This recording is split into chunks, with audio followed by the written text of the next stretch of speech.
Welcome back to my channel maths by Khade sir. मित्रांनो, आपली IMP series चालू आहे आणि आज आपण आयएमपी सीरीज मध्ये मॅथ्स बाय खाडे सरांकडून घेऊन येतोय वेक्टर्स.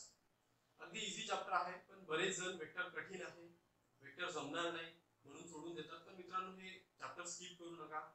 विथ ऑप्शन 12 मार्क्सचं चॅप्टर आहे, इझी आहे आणि मी जे काही तुम्हाला 10 पॉइंट सांगणार आहे तेवढे जर का तुम्ही केले तर निश्चितपणे याच्यावरती चांगला स्कोर घेऊ शकता, तुम्ही चांगले मार्क्स मिळवू शकता. चॅनलवरती पहिल्यांदा जर का आले असाल तर पहिल्यांदा चॅनलला सबस्क्राइब करा, कारण याच्या समोरही आयएमपी सीरीज येणार आहे, आयएमपी चॅप्टर्स येणार आहेत, त्याचा व्हिडिओ पहिल्यांदा तुम्हाला मिळेल. तसेच नोटिफिकेशन फॉर ऑल करा, म्हणजे येणारा पहिला व्हिडिओ तुमच्यापर्यंत पोहोचेल.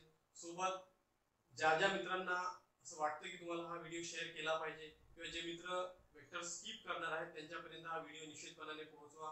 तसेच आपल्या कॉलेजचा ग्रुप वगैरे असेल तर त्यामध्ये पण हा व्हिडिओ शेअर करा. तर चला चालू करतोय आपण वेक्टर. काय घेणार आहे आपण वेक्टर मधले IMP theorems. Okay, vectors IMP. मित्रांनो बघा, यामध्ये काही थेरम्स दिलेले आहेत. पहिला थेरम बघा, if point C divides the segment C, position vector C divides the segment joining the point AA and BB internally. Okay, आपल्याला माहिती आहे इंटरनली आणि एक्सटर्नली दोन थेरम महत्त्वाचे आहेत. आता हा इंटरनलीचा केव्हा विचारला होता? In the ratio m/n, then prove that. Okay, हे आपल्याला प्रूव्ह करायचं आहे. अगदी इझी प्रूफ आहे. Okay, C bar equals to m into B bar plus n into A bar upon m plus n. हा मार्च 2015 ला क्वेश्चन विचारला गेलेला होता. ओके, 3 मार्क करता विचारला होता. अगेन सेम वेक्टर आहे, हा इंटरनली आहे, हा एक्सटर्नली आहे. लेट AA and BB, म्हणजे B position vector B, be any two points in the space and R position vector R be the third point on the line AB. Okay, AB वरती dividing the segment AB externally. Okay, dividing the segment AB externally in the ratio m/n, then prove that. Okay, ही पण proof अगदी easy आहे. ठीक आहे, अगदी easy आहे. R bar equals to m into B bar minus n into A bar upon n m minus n. Okay, पहिल्यांदा internally आहे आणि हा एक्सटर्नली डिवाइड करतो. हे दोन थेरम आहेत. हा ही थेरम मित्रांनो मार्च 2014 ला आला होता. ओके, आपण 3 मार्क्स करतो. सो सिंपल से थेरम आहेत.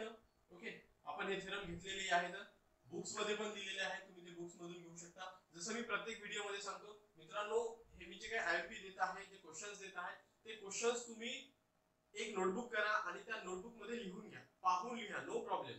ओके, पाहून लिहा, व्यवस्थित लिहून घ्या, कारण पाहून जरी लिहिलं तरी तुमची प्रॅक्टिस होणार आहे. एक दोन वेळेस पाहून लिहावं लागेल, नंतर हवं तर तुम्ही न पाहता लिहून बघा. ओके, किंवा जर अभ्यास चांगला झालेला असेल तर हे सॉल्व करा, त्याचा फोटो काढा, मला सेंड करा.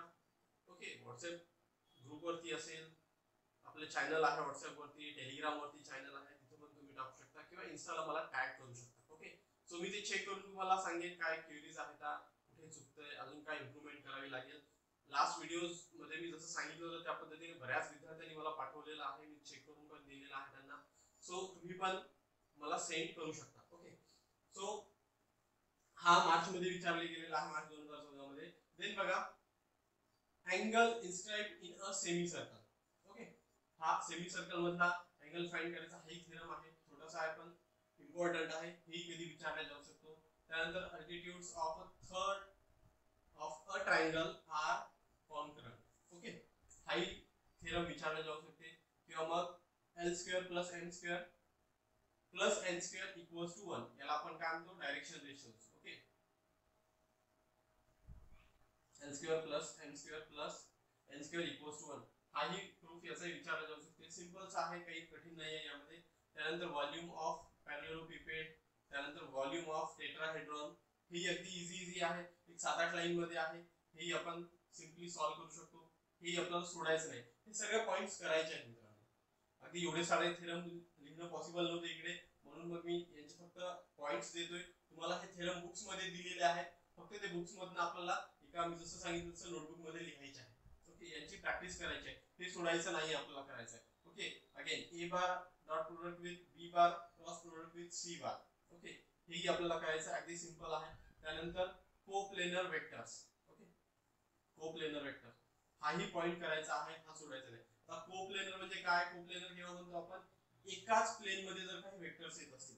फॉर एक्झाम्पल हा ए वेक्टर आहे, हा बी वेक्टर आहे, ओके, हा सी आहे,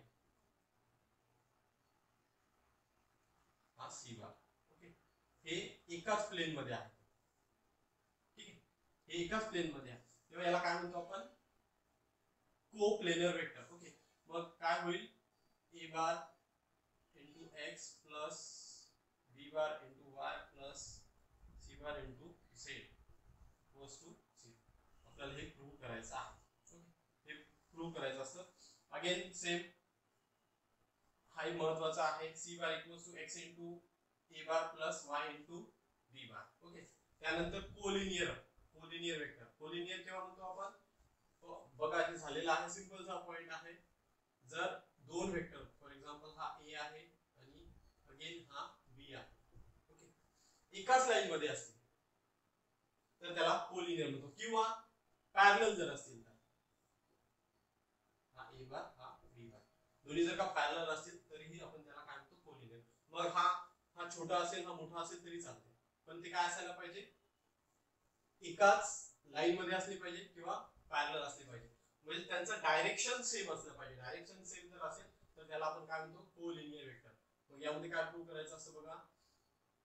a equals to m into B bar. ठीक आहे, म्हणजे काय आहे? तर या दोघांचे डायरेक्शन सेम आहे. डायरेक्शन सेम आहे म्हणून आपण त्याला काय म्हणतो? इक्वल. ओके, दोन्ही इक्वल आहेत. विथ m हा स्केलर क्वांटिटी असेल, स्केलर असेल कुठला? फॉर एक्झाम्पल इथे 2 जर असेल, ओके, 2 इंटू बी बार म्हणजे काय आहे? हा A bar 2 times of B bar.